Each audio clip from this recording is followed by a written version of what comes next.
Yo, what's going on everyone? Guiding Light here. And in this one, I'm going to show you guys how to beat the Volbaino boss fight. Now, I'm going to give you guys a bunch of tips and tricks that made this fight a ton easier for me to get through it. And I'm going to show you guys the gear and everything that I was running as well. Now, if you guys have done this fight a few times, you've probably already realized that there is a special attack the boss can do, and he's going to basically light up the entire floor with flames.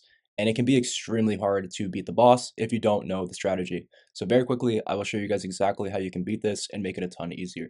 So here's a quick look at all of the gear that I was running. Now, when you're in your gear list, what you want to look for is go into your accessories. You should be able to find some gear that has fire resistance on it, which will help a little bit with the challenge. However, you will not need it once you know the proper strategy in order to beat this boss. On top of that, there are little things like fire resistant elixirs and potions. However, I honestly think that they're a complete waste to even really try to use more than maybe one or two of them on the fight, because you really don't need them once you know the strategy. Now, one thing you will need though, or really want, is to come into your common skill tree and start leveling up that far right tier, as it does give you guys damage for just hitting a perfect parry. You can also take a quick look at my skill tree if you'd like, and you could actually copy it completely since you can reset it whenever you'd like. I went in with a great sword, but I don't think it's necessarily needed. So very quickly, guys, let's go over the strategy I used to beat the boss. Now, I did not summon in the Spirit of Advocacy, but you could if you want to get a little bit of extra help. Now, at the beginning of the fight, you're going to just simply play defensive and just deal damage the same way you normally would. Now, after fighting the boss like 10 times, I found it to be a lot better to actually stand right underneath the boss. Basically, get as close to him as you can, because it's a lot easier to block his attacks when you're really, really close up to him. And that way, once you do block his attacks, you can immediately get some damage off yourself. Now, you will need to play out as many of its attacks as you can and just completely block them, and wait for the very, very small openings he will give you to get a few swings in. Now, once the purple bar underneath the boss depletes all the way to 0, you're going to be able to do a special attack to do massive amounts of damage. However, I'm going to show you guys a little trick to actually do much more, maybe even triple the amount of damage from this special attack.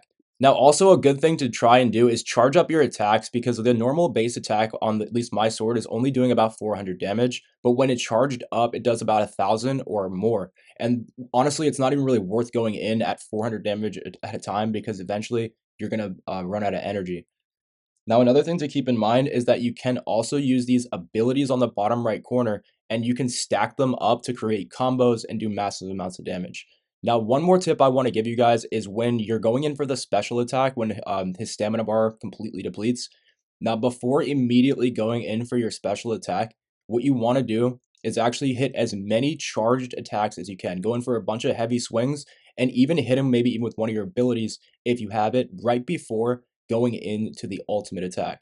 Also, when you get out of this ultimate attack, you'll be able to actually hit him with another special hit to do even more damage. So in other words, when this red circle comes up, do not immediately go in for your finishing move. Instead, hit him with a few attacks, wait for that bar to go down to like 10% or as low as you can get it, and then go in for the ultimate, because you can actually stack up quite a few free hits before that goes off. Now, I got a little unlucky on this run, and I actually was unable to get my finishing move off, but normally I was able to do it, but either way I was able to beat the boss. Now, the most important part is right after this. Right when you get him to half health, he's going to go up top like Randy Orton, and he's going to try and slam down on you. So after blocking this attack, just go back into the same fight as normal. However, a little bit further into the fight, about 10 to 20% more when his health gets lower, the boss will throw a giant hammer on the ground, igniting the floor, which will basically one-hit you if you don't have these fire-resistant elixirs on.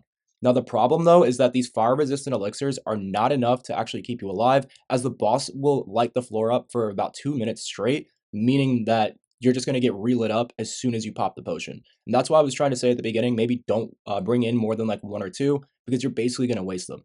The only way to beat this boss is to actually go up top just like him once he throws his hammer down. So you'll see here, he's always going to do this little move, take his hammer, throw it down to the ground. Now, at first I thought maybe I could break the hammer, maybe throw an arrow at it or something to deal damage and just stop him from going into this attack. However, you cannot. You do, however, really want to try to block right when he hits the hammer, and also when he pulls it out of the ground, because if you don't, you're going to get hit with a massive 600 damage wave.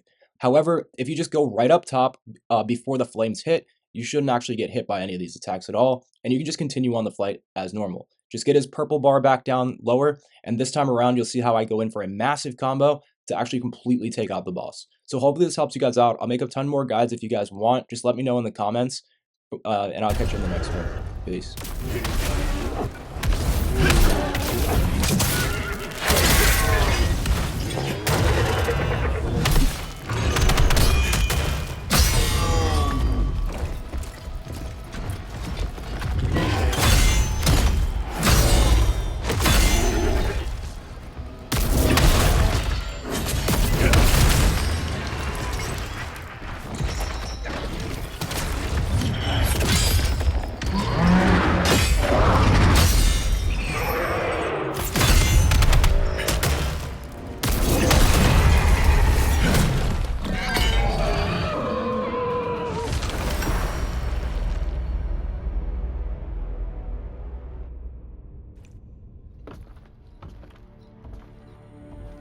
A moment, please.